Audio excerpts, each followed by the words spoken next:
What's going on, guys? It is DigiWatch TCG coming to you with another Digimon discussion. Now, just recently, Bandai Digimon just released a survey for players to fill out, and they're assuming assuming Mulligan is implemented in the Ultimate Cup in 2023. Which are you interested for in 2023? So what they want to try to do is like put in like a possible like rule change, only for the Ultimate Cup, kind of like a testing ground for if they want to put one in. And realistically, like I do see why. I feel like some players don't like the way that the game is currently going, especially with how like with X antibody and keeping and raising, and there's just a lot of inherent problems with a couple of different archetypes. And I do think that they want to try a couple of different things and see what works. And so we're going to talk about some of the things that they're suggesting. Now, this is be for your Ultimate Cup only. And then, of course, they could put an exclusive ban list or limited list for that as well. With that said, we're going to go over all the different choices and talk about it. I'm going to give you some pros and cons for each one. I will say I will try to avoid as much bias as I can, but there's only so much I could do. This is my opinion overall, and it's just I'm trying to be just a little bit more informational. I'm also going to give you my personal rule that I think that could be implemented, and I think it would do really well as being put into the game overall. So starting things off, we have Boss Rush. Both players start their turn at 10 memory. So there's a good and a pro and a con to this. If you do Boss Rush, that is going to give a lot of power to a lot of like Mega Zoo type of decks. Things like the Dark Masters that they used to do back in the day. I think that is a very might actually be implemented again, so you can play those decks and not give your opponent like a huge amount of memory, but they're going to automatically go to 10, and that is a bit of a problem because then you can set up a tamer, set up your memory boost, whatever you need to do, and then play your big boy, and then they go automatically to 10. If it was starting the first turn with that, maybe that does help a little bit, but I don't know if Boss Rush is, totally feasible for all different types of decks, especially stuff like Rookie Rush. Imagine a Rookie Rush and I play 5 rookies turn one. Like, can you get rid of them? Maybe, but like maybe not. So that is just something you have to consider when you're playing a deck like a Boss Rush. Also, it gives certain decks advantages like Machine Shaman if you get your pieces very early on in your first or second hand. You put a bunch down, like you don't even need 5 to be underneath Machine Shaman. You can just put the cards underneath it, and then what would happen eventually, I think, would probably be having to ban the card for that tournament because Machine Shaman would just be super powered. Additionally, there would be decks like DNA decks, basically any DNA cards would have to be banned as well because you could just play 2 DNAs in the same turn and then just go into your ultimate very quickly, avoid the summoning sickness, and be able to attack. So it's just something to keep in mind. Like imagine I have my Imperial Dramon, my Pyel Dramon, a Extra Dramon, and a Stingmon in hand, and I just play both of them at the same time. That's already just only like 8 memory, and then DNA, and then swing twice, and usually you have to search for your pieces, which what gives the deck a little bit of resistance. It doesn't overpower the deck, but I do think that's a thing to consider. Super security, I will say there's a big inherent flaw that maybe the person wasn't thinking about, and that is time.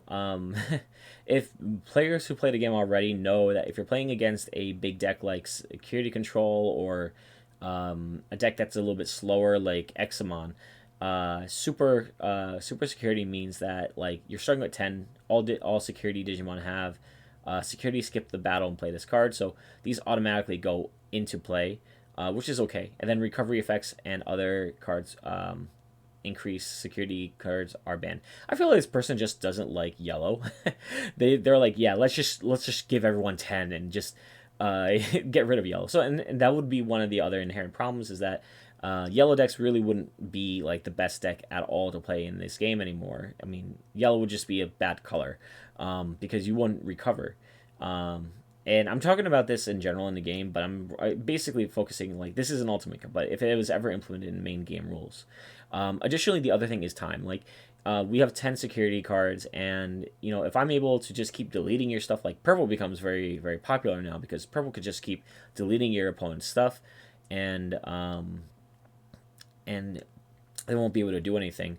And if they somehow, if it goes into time now, then we're not going to finish out of game one in 40 minutes. That's all I'm saying. I don't like 10 security in this game right off the bat, unless they are going to change the rules to this is a best of one format as well. That would be the one thing I would have to caveat with super security. Um, okay, so going to security Digimon. Now this one I will say is pretty much security Digimon. All right, so if a Digimon card is checked in your security stack at the end of battle, add the security Digimon in your hand. If the security Digimon has a security effect, this rule doesn't apply. So this is actually pretty balanced in my opinion. I will give this a props. Like this is not that bad. Um, this is though it's pretty much stolen from how One Piece works.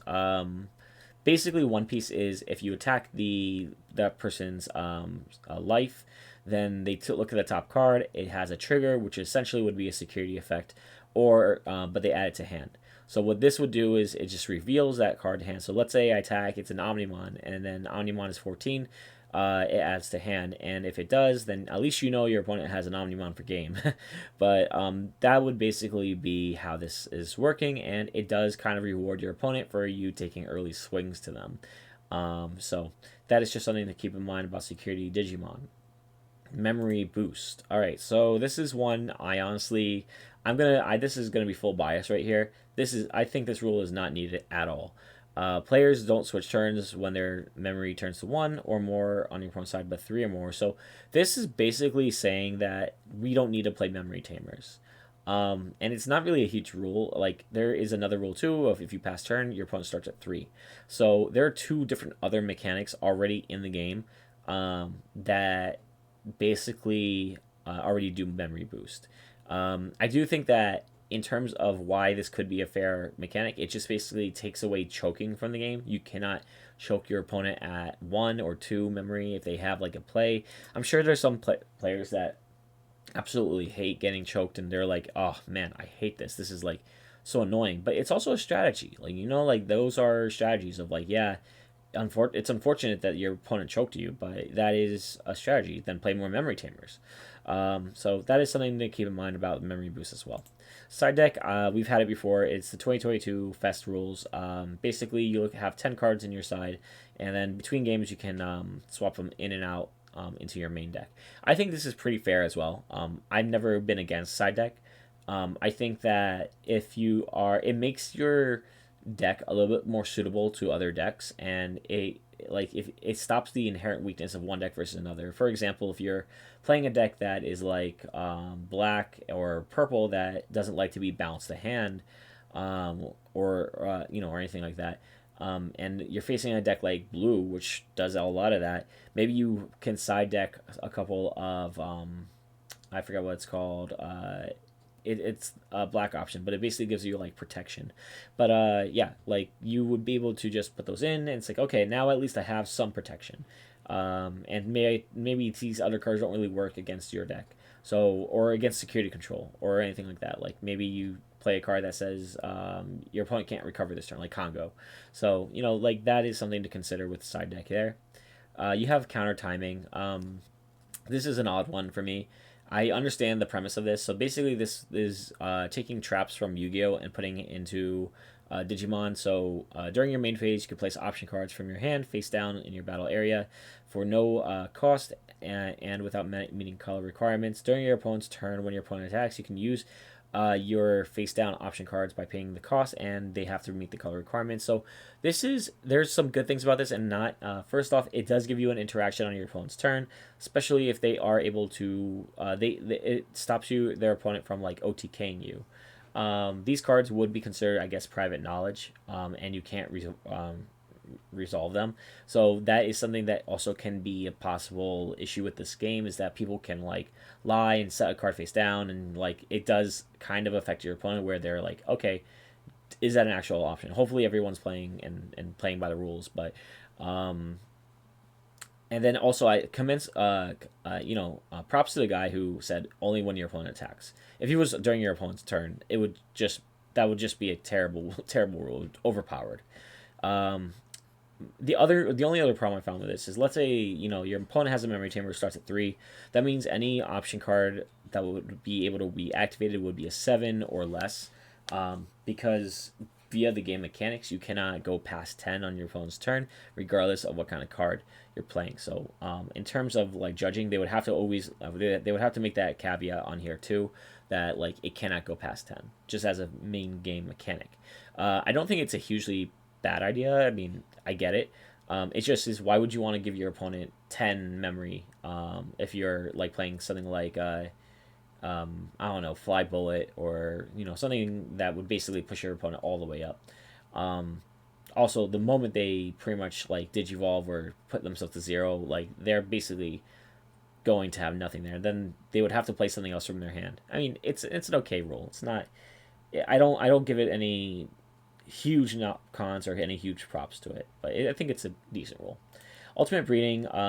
These ones are next couple of them I'm not huge fans of, but ultimate breeding digi egg decks contain one egg in your breeding area, and when you would digivolve into a level 3 or higher Digimon, set the Digivoid cost as 0.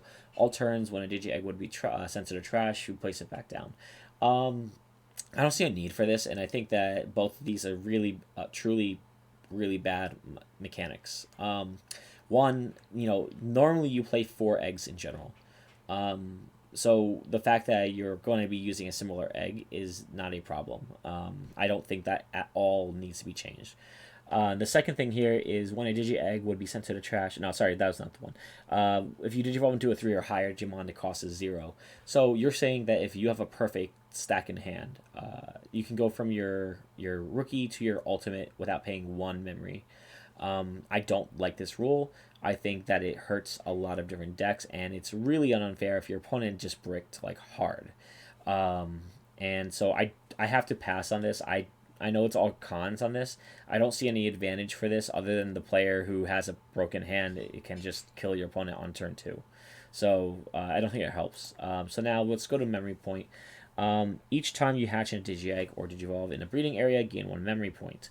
When you move your level 3 or higher from your breeding to your battle area, you can use memory points to gain the same number of memory. This rule isn't affected by your opponent's card effects.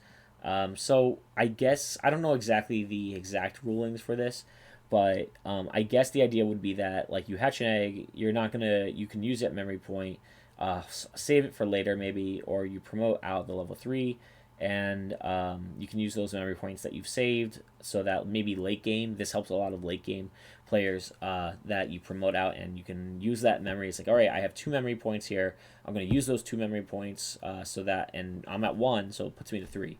So it kind of works as almost like a inherent hammer spark for all decks. Not a hugely bad idea, but also it doesn't affect the game too much. Like, I don't think it's going to kill the game, and I think that players have to be smart about what they're putting in their decks. And if you play more memory tamers, if you play more stuff like that, like, I do think that it is something that helps, like, late game. Like, you're gonna reward the player who basically is a little bit like slower and like going like, okay, well, I don't need to worry about the first 3 turns, but now we're in turn 4 or 5, and I'm at my second or third egg, and now I'm going to use all my memory points to get me extra memory. Like, that is okay. It's not a hugely pro or con rule. Hatching format. I'll say straight out, I don't like this rule at all. Hatching format, Digi-Egg decks are replaced with a 1 level 2 Digi-Egg and 1 3, 4, 5, 6 egg. During the breeding phase, once per turn, you can hatch into another higher level from your hatching deck, but you do not pay the cost, and you do not draw. So they would. I think that it would be fair to basically say that this person, or the rule decision, is based on not hitting your piece when you need to see it, and basically it's saying like, no, you're gonna put your Digi-Egg deck over here. This is the thing that you can go into. You're never gonna miss your piece that you're missing. Like, you can go into this, and it doesn't necessarily say also that you can't digivolve on top of it in your main. So what happens if you digivolve into like a level 5, and then maybe now Uh, is it like you hatch the next egg and it's a level 3, and then what happens to that level 3? Like, I see there's just a lot of inherent problems here, and also the fact that you're not paying memory cost for it is a little bit also of an problem. I don't like hatching format at all. I'm just going to pass on it. Then chosen partner is very similar to that. To choose one tamer, one egg, and up to five Digimon cards for your partner deck. This face-up partner deck replaces your Digi-Egg deck, so you don't have a Digi-Egg deck anymore.